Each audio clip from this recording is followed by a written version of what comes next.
مفتی صاحب، سب سے پہلے اگر ہم گفتگو کی ابتدا کریں، جیسے جیسے ہمارے پاس سوالات آئیں گے ہم پھر ان سے آپ سے دریافت کریں گے. سب سے پہلی جو تہمت اہل بیت اطہار کی اوپر لگتی ہے وہ ان کے جو بڑے ہیں، مطلب گھر کے بڑوں سے اگر توہین شروع کی جاتی ہے تو سب سے پہلے ایمان ابو طالب کے اوپر انگلی اٹھائی جاتی ہے، سوالات کھڑے کیے جاتے ہیں اور کہا یہ جاتا ہے کہ نعوذ باللہ آپ نے کلمہ نہیں پڑھا تھا، یعنی ان کے ایمان کے اوپر گفتگو کی جاتی ہے. تو آپ کا اس بارے میں کیا نظریہ ہے اور آپ کس طرح سے اس سوال کو لیتے ہیں؟ بہت بہت شکریہ آپ کا اور آپ کے پوری ٹیم کا. السلام علیکم ورحمۃ اللہ وبرکاتہ.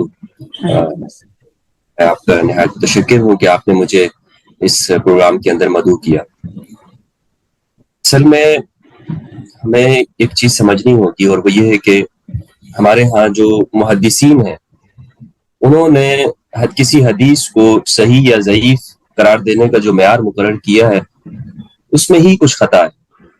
اس میں ہی ایسا ہے کہ یہ نہیں دیکھا جاتا کہ وہ روایت وہ قرآن مجید کے نصوص کے موافق ہے یا مخالف ہے، وہ کس درجے پر وہ عقل اور سیرت کے موافق بیٹھتی ہے یا نہیں بیٹھتی ہے. صرف یہ دیکھا گیا ہے کہ یہ افراد ہیں، یہ اشخاص ہیں، اور اس میں زیادہ طور پر فرقہ وارانہ نقطہ نگاہ سے تصحیح اور تضعیف کی گئی ہے.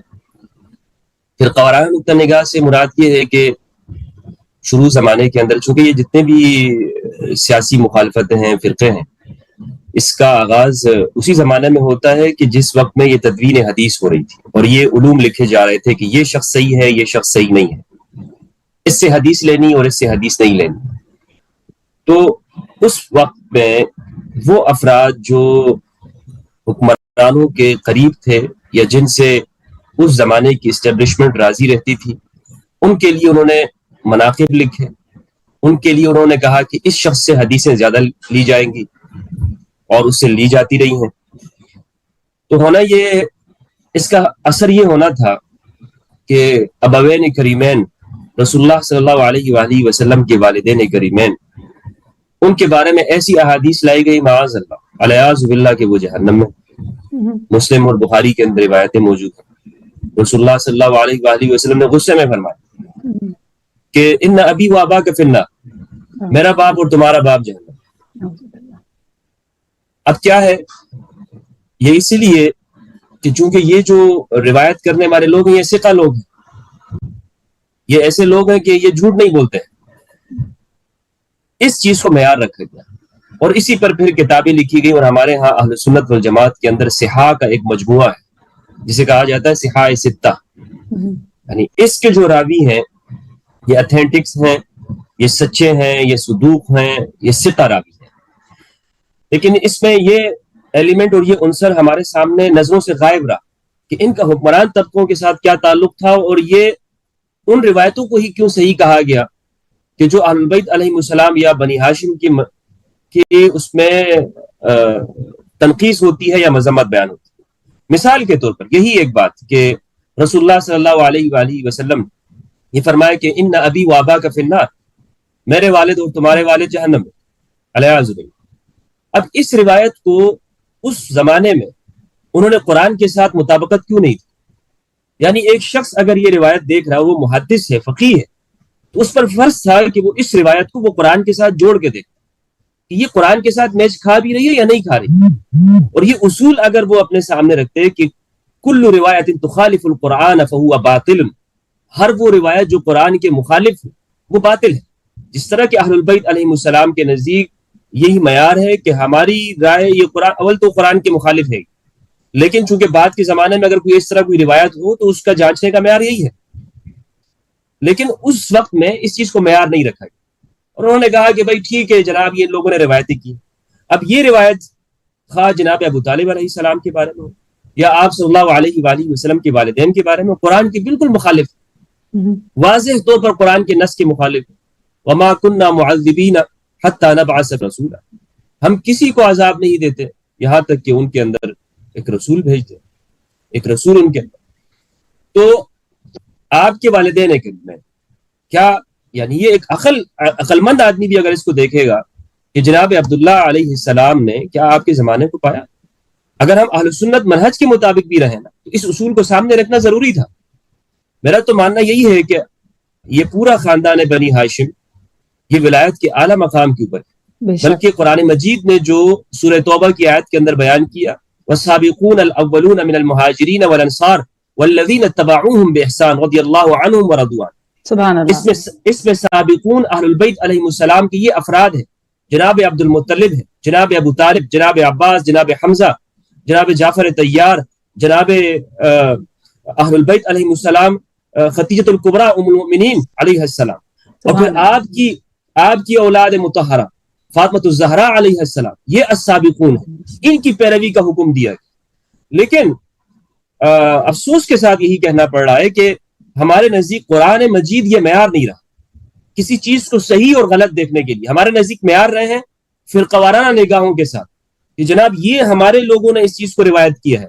مثال کے طور پر آپ سعد بن ابی وقاص کو دیکھ لیں. یہ اگرچہ امام علی علیہ السلام کے پارٹی کے افراد نہیں ہیں، شیعان علی میں سے نہیں ہیں، لیکن سعد بن ابی وقاص کی جو وفات ہے وہ امام علی سے بہت بعد میں ہے، 55 ہجری کے اندر، معاویہ بن ابی سفیان کے دور میں ہے. لیکن اس سے روایتیں نہیں ملتی ہیں. سعد بن ابی وقاص کی کوئی روایت نہیں، جبکہ ابو ہریرہ رضی اللہ تعالیٰ عنہ ان سے روایتیں ہیں. تو کیا وجہ ہوا؟ ایسی کیا وجہ ہے کہ ان سے سعد بن ابی وقاص جیسے آدمی سے کہ جو امام علی علیہ السلام کے ساتھ بھی نہیں کھڑا لیکن اس سے روایتیں نہیں ہیں؟ اس کی وجہ یہ ہے کہ وہ نہ جمل میں امام علی کے ساتھ تھے، نہ صفین میں آپ کے ساتھ تھے، لیکن وہ دوسری طرف بھی لوگوں کے ساتھ نہیں تھے، وہ الگ ہو گئے. انہوں نے اپنے آپ کو سیاست سے، یعنی اس کو آپ ان الفاظ کے اندر رکھ لیں کہ ان چیزوں سے اپنے آپ کو دور رکھا.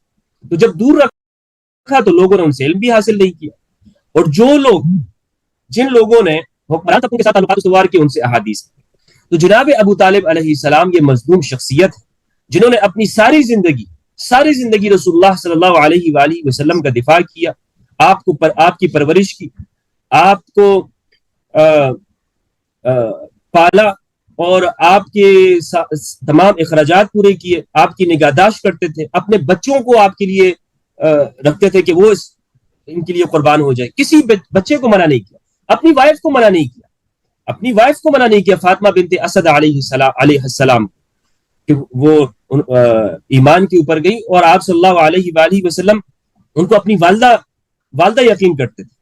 تو یہ جناب ابو طالب ہو یا خانوادہ بنی ہاشم ہو، یہ سب ہمیں مظلوم نظر آتا ہے ہمارے تراث کے اندر، ہماری ان احادیث کے اندر. تو اسے سمجھنے کا یہی معیار ہے محترمہ کہ ہم ان چیزوں کو قرآن مجید کے ساتھ دیکھیں، کیونکہ قرآن مجید نور ہے. قرآن مجید ہر چیز کو کھولنے والا ہے، ہر چیز کو ظاہر کرنے والا ہے. وہ ان روایتوں کو بھی ہمارے سامنے ظاہر کر دے گا. پھر ہمارے ہاں یہ آخری بات میں اس حوالے سے کہوں گا کہ یہ جو ایمان ابو طالب علیہ السلام کے حوالے سے جو روایتیں ہیں یہ ابو شہاب الزہری سے، مسلم بن شہاب الزہری. اور زہری وہ شخص ہے کہ جس کے تعلقات اموی حکمرانوں کے ساتھ، جو عبد الملک بن مروان کی پولیس کا انسپیکٹر اور دمشق کے اندر لوگوں کو کوڑے لے کر مارتا تھا. وہ محدث ہے، امام ہے اس حدیث کے اندر. کیوں قبول کیا گیا اسے؟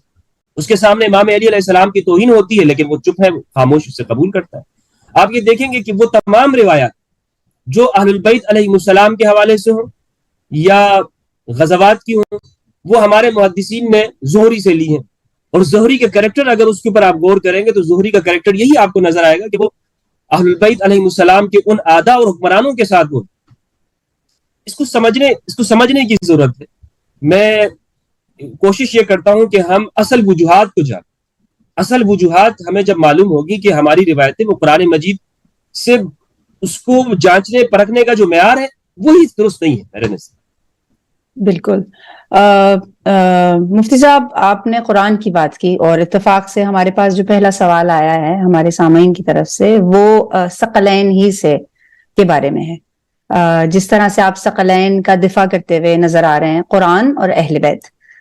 تو قرآن اور اہل بیت سے متعلق یہ سوال ہے کہ اگر قرآن اور اہل بیت کو، یعنی اس کا ٹرانسلیشن جب کیا جاتا ہے عربی سے کتاب اللہ و اطرتی، تو اطرتی کا جو ٹرانسلیشن کیا جاتا ہے وہ سنت رسول ہے. تو اس کی ذرا وضاحت کیجئے کہ اس یہاں سے بھی اہل بیت کو کس طرح سے سازش کے ساتھ خارج کیا جا رہا ہے. جی بہت اچھا سوال ہے آپ کا. یہ حدیث متواتر ہے، حدیث الثقلین، حدیث الخلیفتین، حدیث الامرین، ترکت فیکم امرین، ترکت فیکم خلیفتین الثقلین، یہ حدیث متواتر ہے۔ متواتر وہ حدیث ہوتی ہے کہ جس کا قرآن کی آیت کی طرح ہوتی ہے، کہ نقل کرنے والے اتنے کثیر تعداد میں ہر زمانے میں کہ جن کا جمع ہونا، جھوٹ پر جمع ہونا عقل کے مخالف ہو، عقل ان کو ایک ساتھ جھوٹ پر جمع ہونے کو محال قرار دیتی، یہ متواتر حدیث ہے۔ جبکہ دوسری طرف یہ میں تم میں دو چیزیں چھوڑ کے جا رہا ہوں، اللہ کی کتاب اور میری سنت، جب تک تم ان دونوں کی پیروی کرو گے کبھی گمراہ نہیں ہو۔ یہ روایت حدیث غریب ہے، حدیث فرد ہے، اس کو آپ حدیث مرسل بھی کہہ سکتے ہیں۔ امام مالک رحمہ اللہ نے اپنی موطا کے اندر اس کو روایت کیا مرسلن۔ مرسلن یہ ہوتا ہے کہ اس میں کسی نے کوئی سند نہیں ہے اوپر۔ امام مالک کہتے ہیں کہ مجھے یہ بات پہنچی ہے، مجھے یہ بات بلغنی، مجھے یہ بات معلوم ہوئی کہ رسول اللہ صلی اللہ علیہ وآلہ وسلم نے فرمایا کہ میں تم میں دو چیزیں چھوڑ کے جا رہا ہوں، اس کی کوئی سند نہیں ہے۔ پھر اسے نہ امام بخاری نے روایت کیا، نہ مسلم نے، نہ ابن ماجہ نے، نہ نسائی نے، نہ ترمذی نے، نہ ابو داؤد نے، اس کو روایت نہیں کیا۔ یہ صحاح کے اندر اہل سنت کے اتھینٹک مصادر کے اندر موجود نہیں ہے، صرف اسے موطا امام مالک پہلے زمانے کے اندر اس کو روایت کرتے ہیں۔ لیکن آپ یہ دیکھیں کہ پوری امت نے اس حدیث کو اجتماعی طور پر قبول کیا، کتاب اللہ اور سنت رسول، کتاب اللہ اور سنت رسول، ہر جمعے کے خطبے کے اندر اس کو پڑھا جاتا ہے۔ آپ کسی عالم سے، کسی سنی عالم کو بلا کر آپ ان سے پوچھیے گا کہ آپ کا کیا خیال ہے اس حدیث کے بارے میں تم میں دو چیزیں چھوڑ کے جا رہا ہوں، اللہ کی کتاب اور سنت رسول، کبھی گمراہ نہیں ہوگے، اس کا کیا حکم ہے؟ وہ کہے گا کہ یہ تو صحیح حدیث ہے، یہ مشہور ہے، متواتر ہے، بالکل قرآن مجید کی آیت کی طرح ہے۔ حالانکہ ایسا نہیں، یہ بالکل یعنی اس کو اگر حدیث ثقلین کے مقابلے میں رکھیں تو 100 کے مقابلے میں 1% درجے کی بھی یہ صحیح نہیں ہے۔ جہاں یعنی اس کو 100 نمبر ملیں گے حدیث ثقلین کو، وہاں اس کو 1 نمبر بھی مشکل سے ملے گا محدثین کی معیار کے مطابق۔ لیکن پھر کیا وجہ ہے کہ اس کو ہر جگہ پہ ہر جمعے کے خطبے میں پڑھا جاتا ہے، اور میں تم میں دو چیزیں چھوڑ کے جا رہا ہوں اور تم کبھی گمراہ نہیں ہو، اللہ کی کتاب اور میری اولاد، اس کو کسی مسجد کے خطبے کے اندر، کسی بیان میں، کسی واعظ کے اندر، کسی ارشاد کے اندر اس کو بیان نہیں کیا جاتا، کوئی گفتگو نہیں ہوتی، کوئی مباحثہ نہیں ہوتا اس کے اوپر۔ کیا وجوہات؟ جب اس چیز کو ہم نے دیکھا کہ ہمارے مصادر کے اندر یہ روایت موجود ہے اور اس کو نسین منسیہ کر دیا گیا، جس طرح قرآن مجید شکوہ کرے گا بروز قیامت، پروردگار میری قوم نے، یار پیغمبر شکوہ کریں گے کہ میری قوم نے قرآن مجید کو چھوڑ دیا تھا، اسی طرح یہ حدیث متروک ہے، مہجور ہے، اس کو چھوڑ دیا ہے، امت اس کو بلا چکی ہے۔ اب حدیث ثقلین کو اگر آپ بیان کریں، مسلم نے اس کو روایت کیا، مستدرک نے روایت کیا، مستد نے روایت کیا، نسائی نے روایت کیا، اور نسائی نے تو صحیح ترین سند کے ساتھ اسے روایت کیا ہے، اور اسے اگر ہم آپ کے سامنے میں اسے رکھوں خصائص امیر المومنین کے اندر جو انہوں نے پیش کیا ہے، تو بہت ساری چیزیں اس سے واضح طور پر ہمارے سامنے آ جاتی ہیں۔ مثال کے طور پر امام علی علیہ السلام، من کنت مولا فہذا علی مولا، یہ اس حدیث کا حصہ ہے، لیکن مسلم نے یہ ہمت نہیں کی کہ اس کو بھی ساتھ میں روایت کر، ترمذی نے اس کو الگ، اس حصے کو کاٹ کے الگ روایت کیا، کیونکہ سنسرشپ کا زمانہ ہے، یہ وہ زمانہ ہے کہ جس میں ان چیزوں کو اتنی جرت نہیں ہے کہ سب کو ایک ساتھ ملا کے بیان کر دے، لیکن نسائی نے جرت کی اور انہوں نے پوری حدیث کو ایک ساتھ بیان کیا ہے۔ اور اسی وجہ سے آپ دیکھ لیں کہ امام نسائی شہید اہل البیت علیہ السلام ہیں، وہ عظیم فرد ہیں کہ جنہوں نے اہل البیت علیہ السلام کی راہ میں، محدثین میں وہ فرد ہیں کہ جنہوں نے شہادت دی اور قربانی پیش کی۔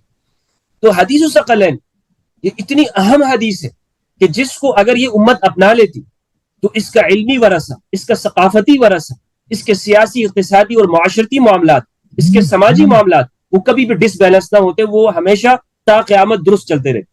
لیکن یہ امت اس نے یہود اور نصارہ کی پیروی کرتے ہوئے تحریف کی، آیات کو چھوڑ دیا، رسول اللہ صلی اللہ علیہ وآلہ وسلم کی صحیح سیرت کو چھوڑ دیا، صحیح احادیث کو چھوڑ دیا، اور یہ دوسری ضعیف اور کمزور روایتوں کے پیچھے چلی گئی۔ اب یہ جو میں نے عرض کیا کہ یہود اور نصارہ کی پیروی کی، یہ بخاری اور مسلم کے اندر موجود ہے، لَتَتَّبِعُنَّ سُنَنَ مَنْ كَانَ قَبْلَكُمْ حَذْوَ النَّعْلِ بِالنَّعْلِ شِبْرًا بِشِبْرٍ ذِرَاعًا بِذِرَاعٍ، کہ تم اپنے سے پہلے قوموں کی پیروی کرو گے، ان کے پیچھے چل پڑو گے، جس طرح جوتا جوتے کے ساتھ برابر ہوتا ہے، بالش بالش کے ساتھ برابر ہوتا ہے، اسی طرح تم پیروی کرو گے۔ اور آگے حدیث ہے، حدیث کے الفاظ ہے۔ تو اس حدیث کے اندر تحریف ہے، آپ کسی کے سامنے بیان کریں محترمہ, آپ پوچھیں اسے کہ حدیث الثقلین کا کیا مطلب ہے, وہ جس کا مطلب یہ ہے کہ آپ اللہ کی کتاب سے احکام لیں. اچھا اہل البیت کا کیا مراد ہے؟ اہل البیت سے تو ازواج رسول بھی مراد ہے کہ اس میں تو امہات المومنین بھی شامل. اچھا ٹھیک ہے, ان کو مان لیا, پھر کیا کر رہے ہیں؟ اہل البیت سے مراد یہ ہے کہ آپ ان کے ساتھ حسن سلوک کیا کریں.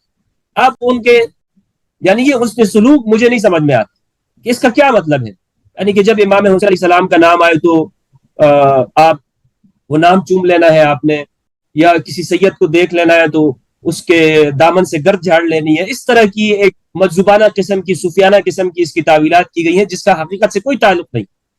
اہل البیت علیہ السلام کو رسول اللہ صلی اللہ علیہ وآلہ وسلم نے قرآن کے ساتھ جو ملا دیا, تو اب یہ سوال ہوتا ہے کہ جناب آج تو اہل البیت نہیں ہے, ہم کس طرح کن کی پیروی کریں؟ تو جناب جب رسول اللہ نے قرآن کے ساتھ ملا دیا تو پھر آپ قرآن کی جب پیروی کریں گے صحیح معنوں کے اندر, تو قرآن کی پیروی تو رسول اللہ صلی اللہ علیہ وآلہ وسلم کے ساتھ, پھر تو پیغمبر بھی نہیں ہے. تو اسی طرح آپ نے اہل البیت علیہ السلام کو پیروی کرنی, ان سے احکام لینے, ان سے مسائل لینے. ابن عباس رضی اللہ تعالیٰ عنہ فرماتے ہیں, ابن حجر اسقلانی رحمہ اللہ نے فتح الباری میں لکھا ہے کہ جب ہمیں ابن عباس سے کوئی مسئلہ, ابن عباس فرماتے ہیں جب ہمیں امام علی علیہ السلام سے کوئی مسئلہ معلوم ہو جاتا ہے دین کا, تو ہم کسی اور کو دیکھتے ہی نہیں. یہی ہمارا رویہ ہونا چاہیے تھا کہ ہم علی کو دیکھتے کہ علی کہاں کھڑا ہے, علی کیا کر رہے ہیں, علی جمل میں کس جگہ پر ہے, علی صفین میں کہاں پر ہے, علی نے نہروان کہاں پہ کیا. لیکن ہم علی کو چھوڑ کر ہم یہ دیکھتے ہیں اجتماعیت کہاں پر, اکثریت کدھر ہے. اور قرآن مجید نے ہمیں بارہا طور پر کہا کہ اکثریت وَأَكْثَرُهُمْ لَا يَشْعُرُونَ وَأَكْثَرُهُمْ لَا يَعْقِلُونَ, اکثریت کی قرآن نے مذمت کی, اکثریت کبھی بھی قرآن مجید کے نزدیک مدح کے قابل نہیں رہا. تو اہل البیت علیہ السلام کو اگر ہم حدیث ثقلین کی روشنی میں دیکھیں تو یہ ایک طویل موضوع ہے, اور یہ جتنے مظلوم ہے, یہ ٹاپک جتنا مظلوم ہے کہ اس پر گفتگو نہیں کی جاتی, اس کو زندہ نہیں کیا جاتا. میں سمجھتا ہوں کہ آج وہ شخص 100 شہیدوں کا اس شخص کو ثواب ملے گا, جس طرح رسول اللہ صلی اللہ علیہ وآلہ وسلم نے فرمایا کہ جس نے, آپ نے فرمایا کہ میری سنت کو زندہ کی. ایک وقت موقع آئے گا کہ میری سنت پہ چلنے والا اس طرح ہوگا جیسے کہ اپنے ہتھیلی کے اوپر انگارہ رکھنے والا, اور اسے 100 شہیدوں کا اجر ملے گا. تو وہ کس سنت کو زندہ کرنے کے اوپر ملے گا؟ کہ مسواک کو زندہ کرنے کے اوپر ملے گا, یا جناب 5 ٹخنے اوپر کرنے کے اوپر, یا داڑھی لمبی کرنے کے اوپر یہ سنت ہے. اس سنتوں, یا حلوہ آپ صلی اللہ علیہ وآلہ وسلم کو زیادہ پسند ہے تو حلوے زیادہ کھانے کے اوپر سنت ہے. اس سنت سے مراد وہ ہے کہ جو آپ کو انگارہ بھی تو رکھنا پڑے, آپ کے اوپر فتوے بھی تو لگیں, آپ کو اپنے علاقوں سے دھتکارا بھی تو جائے, آپ پر کیسز بھی تو کیے جائے. یہ سنت زندہ کرنے کا مقصد ہے کہ 100 شہیدوں کو آپ کو اجر ملے گا. آپ حدیث ثقلین کو زندہ کرنے کی ضرورت ہے کہ ہم اپنے ممبروں سے, اپنی ثقافتوں سے, اپنے مدارس اسکول سے ان چیزوں کو زندہ کریں, اپنے ممبروں کے اوپر اس کو بیان کریں, زیادہ سے زیادہ لوگوں تک اصل دین کو پہنچے.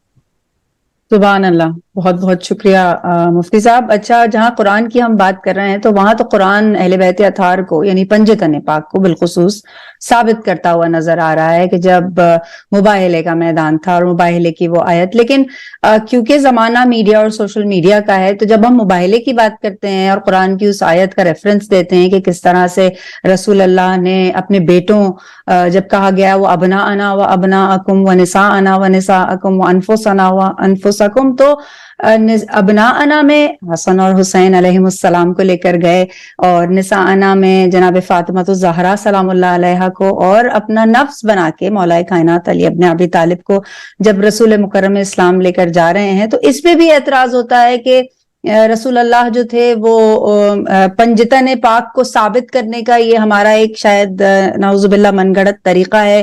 اور یہاں تک ایک سوال کیا گیا کہ اگر یہی تھا تو رسول اللہ اس زمانے میں تو جناب زینب کبریٰ بھی پیدا ہو چکی تھی, تو ان کو کیوں نہیں لے کے گئے؟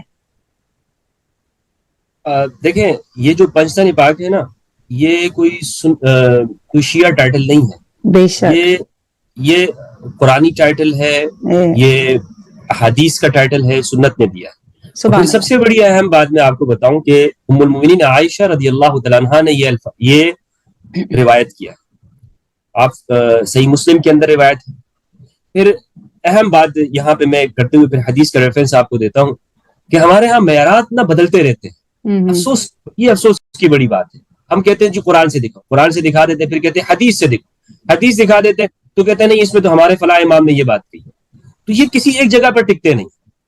حدیث کا رٹا لگانے والے اس حدیث کو بھول جاتے ہیں, فراموش کر دیتے ہیں. صحیح مسلم کے اندر روایت ہے ام المؤمنین عائشہ رضی اللہ تعالیٰ عنہا سے، سنن ترمذی کے اندر روایت ہے ام المؤمنین ام سلمہ رضی اللہ تعالیٰ عنہا سے، یہ دونوں فرماتی ہیں کہ جب یہ آیت نازل ہوئی، آیت تطہیر نازل ہوئی، تو رسول اللہ صلی اللہ علیہ وآلہ وسلم نے امام علی کو، سیدۃ النساء العالمین فاطمۃ الزہرا علیہ السلام کو، امام حسن امام حسین علیہ السلام کو بلایا اور ان کے اوپر فجل لہم بکساء، اور انہیں ایک چادر کے ذریعے ان کے اوپر اڑا دیا اور فرمایا اللہم ہؤلاء اہل بیتی فطہرہم تطہیرا، پروردگار یہ میرے اہل بیت ہیں، انہیں خوب پاک و پاکیزہ کر دے۔ اور روایت کے اندر ہے وخاصتی، اور یہی میرے خصوصی افراد ہیں، یہی میرے خاص ہیں، میرے قریب ہیں۔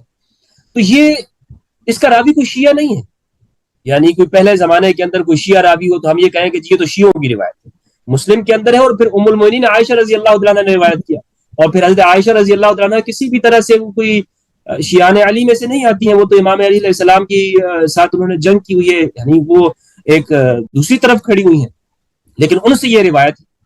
تو پہلی بات تو یہ ہو گئی۔ دوسری یہ ہے کہ جو آپ نے آیت مباہلہ کا حوالہ دیا، یہ بھی سعد بن ابی وقاص رضی اللہ تعالیٰ عنہ سے روایت ہے، صحیح مسلم کی حدیث نمبر 6220۔ عامر بن سعد کہتے ہیں کہ انہوں نے اپنی والد سے روایت کی سعد بن ابی وقاص سے، اور میں نے سعد بن ابی وقاص کا آپ کو بتایا کہ یہ شیعان علی میں سے نہیں، یہ وہ صحابی ہیں جن کا نام عشرہ مبشرہ میں آتا ہے، یعنی 10 وہ خوش نصیب کے جنہیں رسول اللہ صلی اللہ علیہ وآلہ وسلم نے جنت کی بشارت دی۔ حالانکہ اس حدیث کے اوپر بھی میری تحقیق ہے، یہ حدیث ضعیف ہے، کمزور ہے، وہ انشاءاللہ وہ میں کسی موقع کے اوپر بیان کروں گا، لیکن بہرحال ہمارے ہاں اہل سنت میں عشرہ مبشرہ میں سعد بن ابی وقاص کا نام آتا ہے۔ تو یہ کہتے ہیں، ان کے بیٹے بیان کرتے ہیں عامر بن سعد، وہ کہتے ہیں ان کے والد نے کہا کہ معاویہ بن ابی سفیان نے انہیں حکم دیا، امر معاویہ بن ابی سفیان سعد، معاویہ بن ابی سفیان نے یہ حکم دیا کہ ما منعک ان تسب ابا تراب، کیا چیز تمہیں روکتی ہے کہ تم ابو تراب کو گالیاں نہیں دیتے؟ تو سعد بن ابی وقاص نے یہاں پر 3 خصوصیات امام علی علیہ السلام کی بیان کی کہ ان وجوہات سے میں امام علی علیہ السلام کو میں برا نہیں بولتا ہوں، اور ان میں سے اگر ایک بھی مجھے حاصل ہوتی تو یہ سرخ اونٹوں سے زیادہ میرے لیے پسندیدہ ہوتی۔ پہلی چیز یہ ہے کہ آپ صلی اللہ علیہ وآلہ وسلم نے تبوک کے موقع پر جب امام علی کو پیچھے چھوڑ دیا مدینہ کے اوپر حاکم بنا کے، تو امام علی علیہ السلام نے آ کر آپ صلی اللہ علیہ وآلہ وسلم کے سامنے عرض کیا، کیونکہ منافقین اس وقت مدینہ کے اندر یہ پروپیگنڈا کرنے لگے کہ علی سے تو رسول اللہ صلی اللہ علیہ وآلہ وسلم ناراض ہو گئے، پیچھے چھوڑ کے چلے گئے، کیونکہ علی کسی غزوے کے اندر رسول اللہ سے پیچھے نہیں رہے، بدر، احد، خندق، تمام مشاہد کے اندر امام علی علیہ السلام اس کے بطل جلیل ہے، امام علی علیہ السلام کے سر پر اس کا صحرا آتا ہے۔ تو اس موقع پر بھی انہوں نے عرض کیا یا رسول اللہ صلی اللہ علیہ وسلم آپ مجھے پیچھے چھوڑ کے جا رہے ہیں، تو آپ نے فرمایا اما ترضى ان تكون مني بمنزلة هارون من موسى الا انه لا نبوة بعدي، کیا آپ اس بات کے اوپر راضی نہیں ہوں گے کہ جس آپ کا مرتبہ میرے نزدیک وہ ہو کہ جس طرح موسیٰ کا ہارون کے ساتھ تھا، مگر یہ کہ میرے بعد کوئی نبی نہیں ہے۔ پہلی خصوصیت یہ۔ دوسری خصوصیت بیان کی لأعطين راية رجلا يحب الله ورسوله ويحبه الله ورسوله، کہ میں کل اس شخص کو جھنڈا دوں گا، ایسے شخص کو دوں گا کہ جو اللہ سے پیار کرتا ہے، اس کے رسول سے پیار کرتا ہے، اور وہ بھی اللہ اور اس کے رسول سے، اور اللہ اور اس کے رسول بھی ان سے پیار کرتے ہیں۔ اسی طرح تیسری جو خصوصیت بیان کی ہے سعد بن ابی وقاص نے، وہ یہ بیان کی ہے کہ جب یہ آیت نازل ہوئی وَلَمَّا نَزَلَتْ هَذِهِ الْآيَةُ نَدْعُ أَبْنَاءَنَا وَأَبْنَاءَكُمْ آیت مباہلہ تعالوا ندعو أبناءنا وأبناءكم ونساءنا ونساءكم وأنفسنا وأنفسكم ثم نبتهل فنجعل لعنة الله على الكاذبين، یہ آیت جب نازل ہوئی تو رسول اللہ صلی اللہ علیہ وآلہ وسلم نے علی کو بلایا، دعا رسول اللہ علیا وفاطمة وحسنا وحسینا فقال اللهم هؤلاء أهل، تو آپ نے علی کو، سیدۃ النساء العالمین کو، فاطمۃ الزہرا، حسن و حسین علیہم السلام، ان کو بلا کے فرمایا اللهم هؤلاء أهلی، پروردگار یہ میرے اہل ہیں، یہ میرا گھرانہ ہے۔ تو یہ اس آیت کی وضاحت ہے۔ ہمارے ہاں یہ کہا جاتا ہے کہ حدیثیں آیت کی تشریح کرتی ہیں، اس کو بیان کرتی ہیں، تو اس کو ماننا چاہیے۔ یہ بالکل مجھے بڑا تعجب ہوتا ہے کہ کیوں ان چیزوں کو یہ سمجھ لیا گیا کہ پنج تن پاک یہ شیعوں کے نام ہیں، شیعوں نے ایجاد کیا ہے، اصحاب قصہ یہ تو شیعوں کی روایتیں ہیں۔ ہمارے ہاں کوئی خطیب اس کے اوپر کسی کے اندر جرت اور ہمت نہیں ہوتی کہ اس کے اوپر خطبہ دے دے، کوئی بیان کر دے اس کے اوپر کہ آج ہمارے ناظرین کرام، آج ہماری گفتگو یا آج ہمارا موضوع وہ حدیث ثقلین ہے یا حدیث قصہ ہے پنج تن پاک، کیوں اس کو بیان نہیں کیا جاتا؟ صرف اس لیے کہ یہ جناب یہ شیعہ موقف کو اس سے تقویت ہوگی اور پنج تن پاک کا ثبوت ہوگا۔ تو فرقہ وارانہ نقطہ نگاہ سے میری بہن ان چیزوں کو دیکھا گیا ہے، اور ضرورت اس امر کی ہے کہ فرقواریت کے چشمے اپنے آنکھوں سے ہٹا کر، تعصب کے پردے ہٹا کر، قرآن مجید کو جس طرح نازل ہوا ہے اس طرح دیکھیں اور احادیث کو اسی طرح سمجھے جس طرح وہ موجود ہے. اپنے فرقوں کی اینک لگا کے ہم ان چیزوں کو نہ کریں. بے شک، کیونکہ نہ قرآن کسی فرقے کا ہے، نہ رسول کسی فرقے کے ہیں، نہ علی فاطمۃ الزہرا، نہ حسن اور حسین کسی فرقے کے ہیں، یہ مسلمانوں کے ہیں. اور حقیقت تو یہ ہے کہ ہر محب اہل بیت جو اہل بیت سے محبت کرتا ہے وہ در حقیقت اہل بیت سے محبت کرتا ہی اسی وجہ سے ہے، کیونکہ یہ رسول اللہ کے اہل بیت ہیں. اور اسی وجہ سے اگر ہم کسی سے اپنی بیزاری کا اظہار کرتے ہیں، سوال ایک یہ آیا ہے کہ کیا یزید پر لعنت کرنا صحیح ہے؟ کیونکہ جب ایام عزا کا سلسلہ شروع ہوتا ہے تو ایک شور و غل برپا ہو جاتا ہے سوشل میڈیا کے اوپر کہ یزید کے اوپر لعنت نہ کرو، کہ معلوم نہیں کہ خدا نے اس کو شاید بخش دیا ہو. اور پھر ہم ایک یہ بھی دیکھتے ہیں ایک ریاکشن کہ یزید کو رضی اللہ بھی کہا جاتا ہے، اور ان کے حق میں جو ہے وہ ریلیاں بھی نکالی جاتی ہیں، اور ان کو کسی ایک لشکر میں شامل کر کے ان کو جنتی قرار دینے کی کوشش کی جاتی ہے. تو مفتی صاحب آپ کی اس بارے میں کیا رائے ہے؟ میری بہن، ہمارے ہاں نا، میں نے جس طرح عرض کیا کہ جو موازین ہیں اسے پلٹایا جاتے ہیں، ترازو ایک نہیں رکھے جاتے.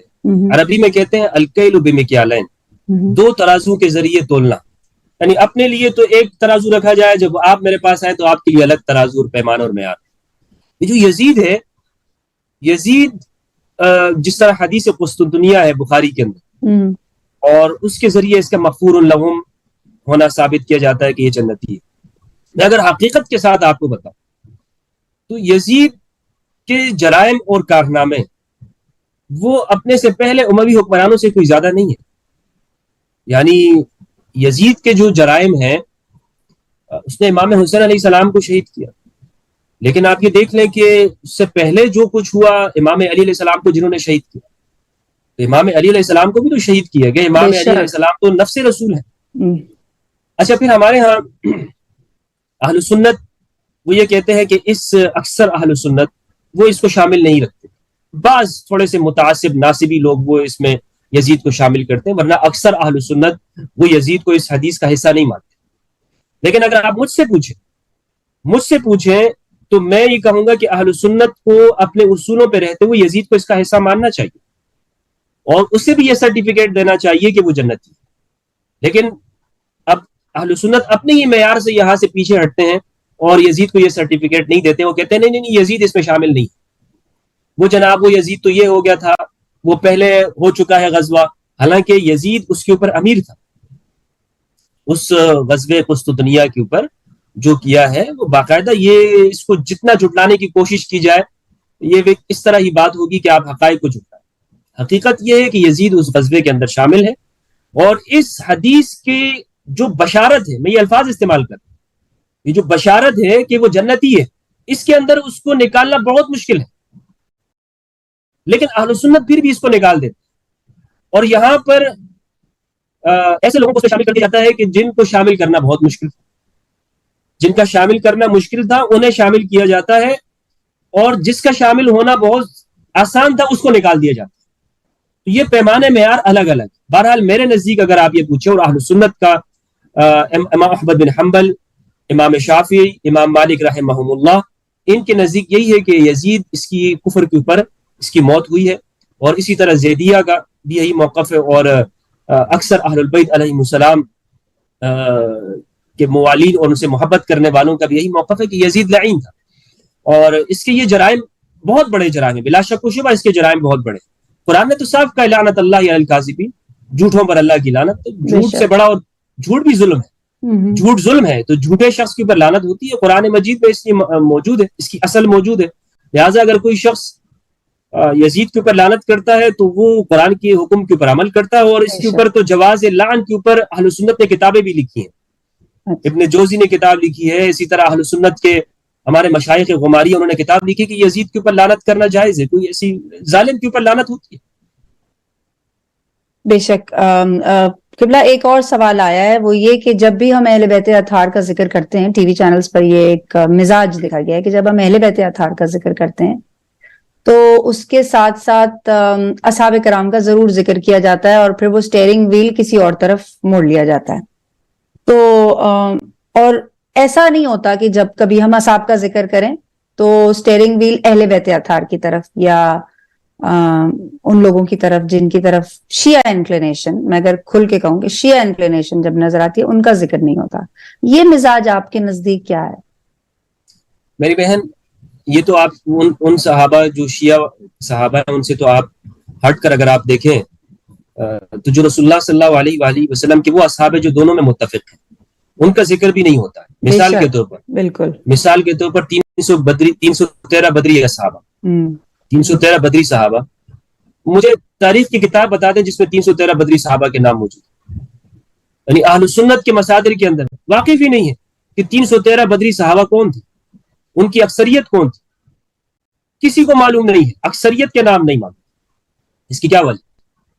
اچھا، ارقم بن ابی الارقم، یہ وہ صحابی ہیں کہ جن کے نام پر پاکستان میں بڑے بڑے اسکول کھولے گئے.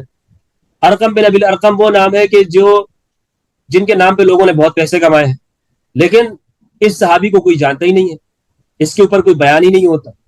یہ وہ صحابی ہے کہ جن کے گھر میں بیٹھ کر رسول اللہ صلی اللہ علیہ وآلہ وسلم نے اپنی دعوت کا مرکز بنایا، سینٹر بنا، اپنا مکتب قائم کیا. دار ارقم مجہول ہے، ان کی سیرت کے اوپر گفتگو نہیں ہوتی.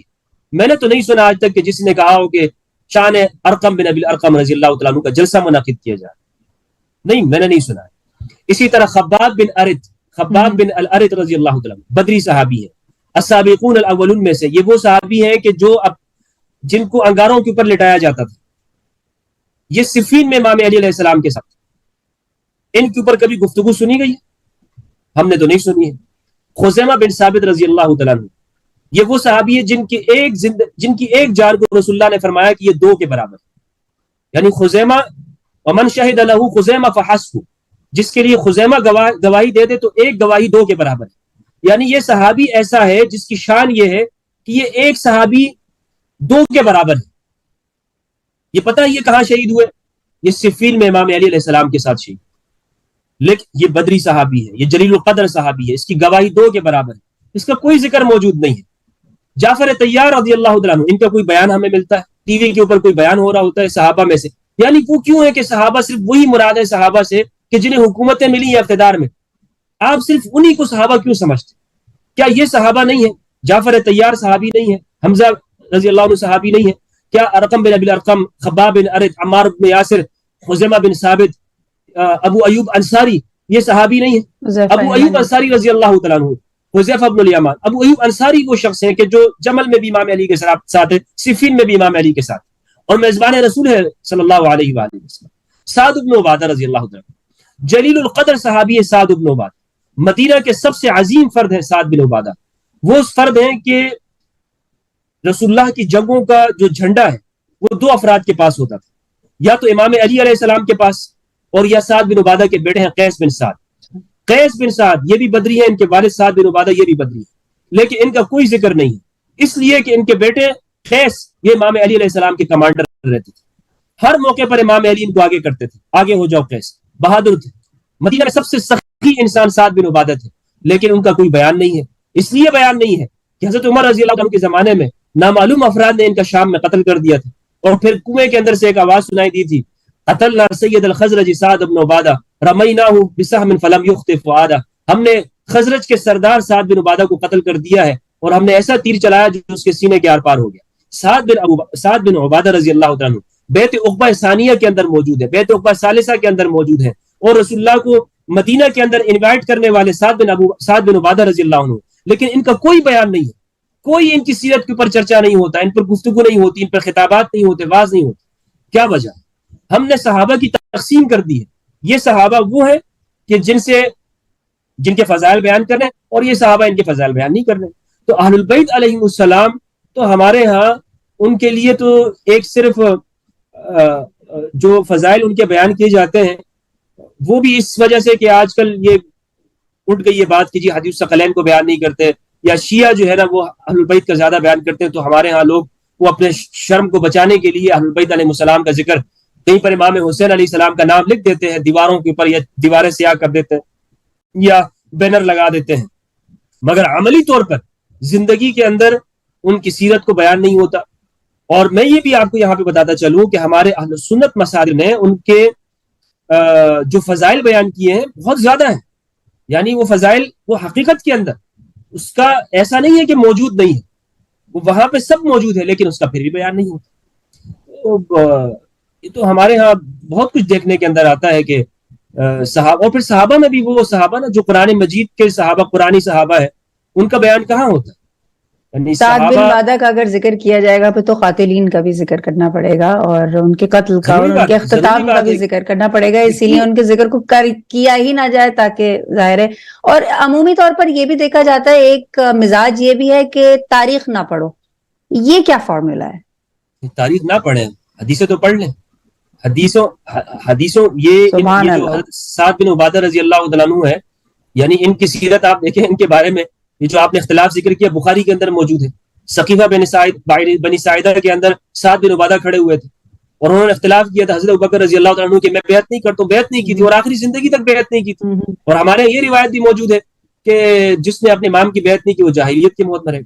انہوں نے بالکل. اپنی پوری زندگی بیعت نہیں کی ہے. اور پھر دوسری بات یہ ہے کہ سعد بن عبادہ رضی اللہ تعالیٰ عنہ کے حوالے سے حضرت عمر رضی اللہ عنہ نے اس موقع پہ کہا تھا قاتلہ اللہ, اللہ اس کو جو ہے وہ تباہ کر دے, اللہ قاتلہ اللہ. اب میں اس کے اردو ترجمہ زیادہ نہیں کرنا چاہتا ہوں, لیکن وہ پھر ہوا بھی یہی کہ پھر ان کے ساتھ اس طرح واقعہ ہو بھی گیا. تو اب یہ چیزیں موجود ہیں, احادیث بھی نہیں پڑھی جاتی. آپ اموی زمانے کے اندر ہونے والی چیزیں دیکھ لیں کہ نمازوں کو ضائع کر دیا گیا, نماز کے طریقے بھلا دیے گئے, بلکہ اموی زمانہ اتنا گزرا نہیں تھا. حضرت عثمان رضی اللہ عنہ کے زمانہ گزرا تھا کہ نماز لوگ بلا چکے تھے. بخاری کے اندر موجود ہے, عمران بن حسین کہتے ہیں کہ میں نے امام علی علیہ السلام کے پیچھے بصرہ میں نماز پڑھی, اور بصرہ میں جب میں نے امام علی کے پیچھے نماز پڑھی تو واللہ لقد ذکرنی هذا الرجل صلاة رسول اللہ صلی اللہ علیہ وآلہ وسلم سبحان اللہ. صلاة كنا نصلیها مع رسول اللہ, کہ اس آدمی نے ہمیں وہ نماز یاد دلا دی جو ہم رسول اللہ کے پیچھے پڑھا نے کرتے پڑھی صلی تھی. اللہ علیہ سبحان وآلہ اللہ, وسلم, سبحان وہ اللہ. نماز ہمیں یاد دلا دی. تو صحابہ نے پوچھا کیا نماز تھی؟ فرمایا کہ جب بھی آپ بلند ہوتے تو آپ تکبیر کہتے, اور جب بھی آپ جھکتے تو تکبیر کہتے. یہ نماز, یعنی امام علی علیہ السلام اس موقع پر بصرہ میں جب آپ نے یہ نماز پڑھائی ہے تو حضرت عثمان رضی اللہ تعالیٰ عنہ کی شہادت کو تقریباً کوئی ایک سال ہونے کو ہوا تھا, اتنا کوئی زیادہ لمبا ٹائم نہیں گزرا تھا. لیکن نماز کی, اور پھر آگے آپ جا کے دیکھ لیں کہ جب باقاعدہ اموی زمانہ شروع ہوتا ہے تو نمازیں تو بالکل بھلا دی گئی. حضرت انس رضی اللہ تعالیٰ عنہ بخاری کے اندر موجود ہے, بخاری میں موجود ہے, وہ فرماتے ہیں کہ نماز یعنی دین تو کچھ رہا ہی نہیں تھا, صرف نماز باقی تھی. خدا کی قسم آج نماز بھی چلی گئی, آج نماز بھی ہم ضائع ہوتے ہوئے دیکھ رہے ہیں. ابو درداء اپنے گھر کے اندر روتے ہوئے آئے, پریشان تھے. بیوی نے پوچھا کہ کیا پریشانی؟ فرمایا کہ سب کچھ ضائع ہو گیا, نماز بھی ضائع ہے اس دور کے اندر. نماز بھی نہیں, بخاری کے اندر موجود ہے, ترمذی کے اندر, مسلم کے اندر یہ روایتیں موجود ہیں کہ نمازیں ضائع ہو چکی تھی, دین کا اکثر حصہ ضائع ہو چکا تھا. اسی لیے امام علی علیہ السلام کے بعد آپ دیکھیں کہ امام حسین علیہ السلام نے جو قیام کیا ہے, وہ اس کی وجوہات یہ تھی کہ امام علی علیہ السلام کے زمانے تک تو صرف یہ اہم چیزیں, لیکن وہ آگے پہنچتے پہنچتے دین کا اکثر حصہ وہ ضائع ہو گیا کہ انسانوں کو ان کے مال کے اندر بادشاہ اپنی مرضی کے ساتھ تصرف کرتا, اپنی مرضی کے ساتھ ان کو استعمال کرتا, غلاموں جیسی انسانی سماج کی حیثیت ہو گئی تھی. اسی لیے امام حسین علیہ السلام نے وہ فرمایا نا کہ میں دیکھتا ہوں کہ امر بالمعروف اس کا حکم نہیں دیا جاتا, نہیں منکر سے روکا نہیں جاتا. میں دیکھتا ہوں کہ محارم کو اس سے تجاوز کر دیا جاتا ہے, حدود اللہ سے تجاوز کیا. کہ امام علی علیہ السلام, امام حسین علیہ السلام کا جگہ جگہ کے اوپر یہ خطبہ ہے کہ میں کیوں یہ قیام کر رہا ہوں, میں کیوں یہ قیام کر رہا ہوں. یہ دین کا اکثر اس سے ضائع ہو چکا تھا. جی قبلہ, اور بھی ایک سوال اور یہ آیا ہے کہ ہم دیکھتے ہیں کہ بہت سارے راویان ملتے ہیں, لیکن اہل بیت اطہار کی طرف سے کوئی راوی نہیں ملتا, حتیٰ کہ وہ زوجہ کہ جس نے رسول اللہ کے ساتھ زیادہ تر وقت مطلب زوجیت میں گزارا, یعنی جناب خدیجۃ الکبریٰ, ان سے ہمیں روایات نہیں ملتی. تو یہ کیا معاملہ ہے؟ یہ بھی ہے, اور میں تو یعنی اس کے لیے ایک بڑی تلخ حقیقتیں ہیں, یہ ہمیں شاید ہضم نہیں ہو لوگوں کو, کہ اس لیے میں اس کے اوپر صرف اتنی عرض کروں گا کہ اہل البیت علیہم السلام سے جو ہے نا بہت کم, جس طرح آپ نے کہا روایتیں لی گئی ہیں. ابن حزم نے کہا ہے کہ 56 روایتیں امام علی علیہ السلام کی ہیں. یعنی امام علی علیہ السلام, وہ آپ دیکھ لیں کہ ہماری جو پورا جو صحہ کا ہمارے پاس ذخیرہ ہے تو اس میں صحیح سند کے ساتھ 56 روایات. حالانکہ امام علی آخر یعنی صحابہ کرام میں سے آخری صحابہ ہے اگر ہم انہیں کہیں کہ جنہیں رسول اللہ صلی اللہ علیہ وآلہ وسلم کے ساتھ اتنا بڑا یعنی آپ سے زیادہ تو کسی کو موقع اور وقت نہیں ملا, لیکن آپ کے علوم کا ہے اس کو کوئی مدون نہیں کیا گیا, کوئی اس کی تدوین نہیں کی گئی. شریف رضی نے نہج البلاغہ کو مدون کیا لیکن اسے ہم نے یہ قرار دے دیا کہ جی یہ تو شیعہ علوم ہے, یہ شیعہ کتاب ہے. چلے امام علی علیہ السلام یعنی ان سے اہل البیت علیہ السلام کو اتفاق ہمارے ہاں زیادہ نہیں ان کے ساتھ رکھا گیا ہے. تو اور پھر آپ نے جو نام لیا خطیۃ الکبریٰ سلام اللہ علیہ, تو یہ مجھے تو ان کی کوئی روایت ایسے نہیں ملی ہے کہ جس میں میں یہ کہہ سکوں کہ یہ ان سے روایت ہے. اہل البیت علیہ السلام کو شہید کیا گیا, قتل کیا گیا, علاقہ بدر کیا گیا, بلکہ ہم یہ دیکھتے ہیں کہ ان کے پاس لوگ جانے سے ڈرتے تھے کہ کہیں میرے اوپر یہ الزام نہ لگ جائے, شیعہ ہونے کا الزام نہ لگ جائے.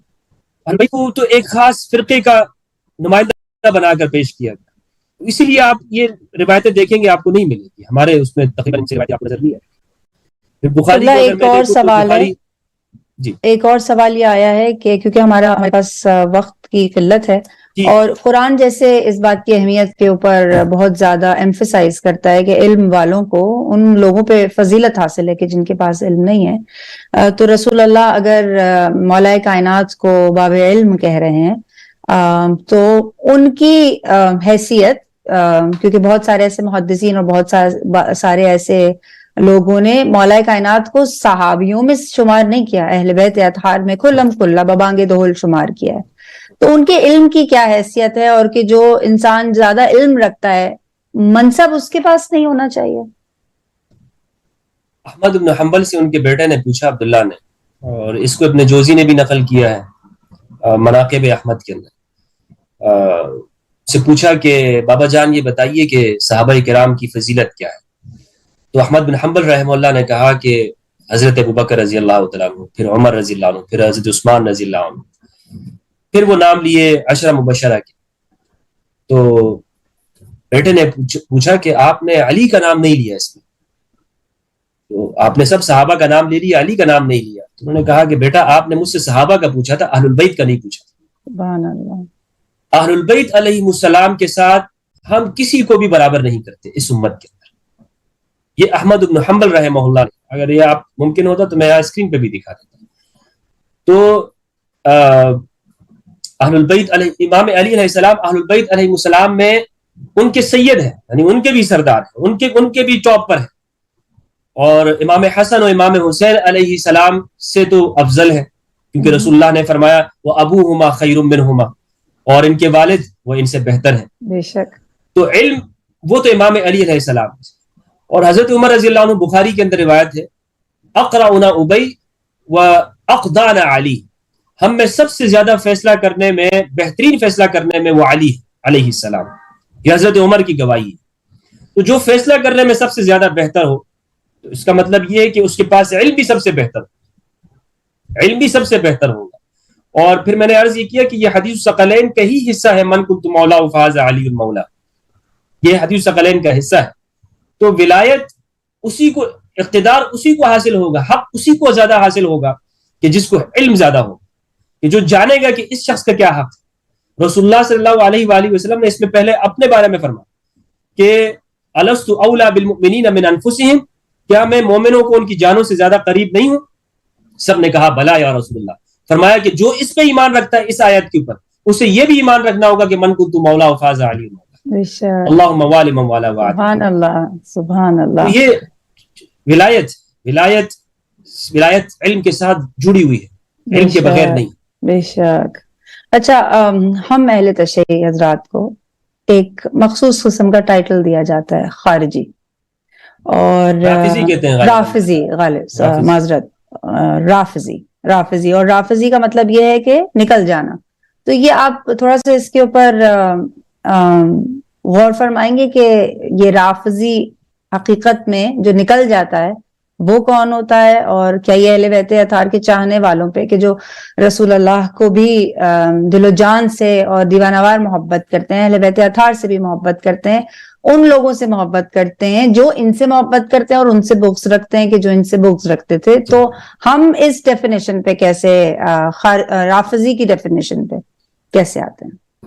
یہ جو رافضی کا جو لفظ ہے, یہ اگر ہم اس معنی میں اس کو دیکھیں کہ جس طرح اس کو عموماً استعمال کیا جاتا ہے ہمارے ان لوگوں کے بارے میں کہ جو اہل البیت علیہ السلام سے محبت کرتے ہیں, اور یہ ہر اس شخص کے لیے استعمال کرتے ہیں, وہ خاص سنی ہو, خواہ وہ آدمی حضرت ابوبکر کو رضی اللہ عنہ کہتا ہو, حضرت عمر کو رضی اللہ عنہ کہتا ہو, لیکن یہ پھر بھی اس کو رافضی کہتے ہیں.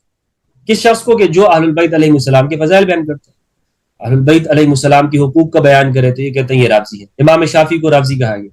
پھر امام شافعی نے اپنے دیوان میں کہا یا اہل بیت رسول اللہ حبکم فرض من اللہ فی القرآن انزل کفاکم من عظیم الفخر انکم من لم یصلی فلا صلاۃ من لم یصلی علیکم فلا صلاۃ له, کہ تم پر جو درود نہیں پڑھتا اپنی نمازوں کے اندر اس کی کوئی نماز نہیں ہے. یا اہل بیت علیہ السلام کے لیے فخر کے لیے بات کافی کہ قرآن مجید جو اللہ نے اتارا ہے اس میں ان کی شان بیان ہے. تو اہل بیت علیہ السلام کے فضائل بیان کرنے والے کو اگر کوئی شخص رافضی کہتا ہے تو آپ کو یہ کہنا چاہیے الحمدللہ علی الرفض, اس رفض کے اوپر اللہ کی تعریف ہے اور حمد و ثنا بیان کریں, اللہ کا لاکھ لاکھ شکر کریں کہ جس پر آپ کو اہل بیت علیہ السلام کی وجہ سے ٹائٹل دیا گیا.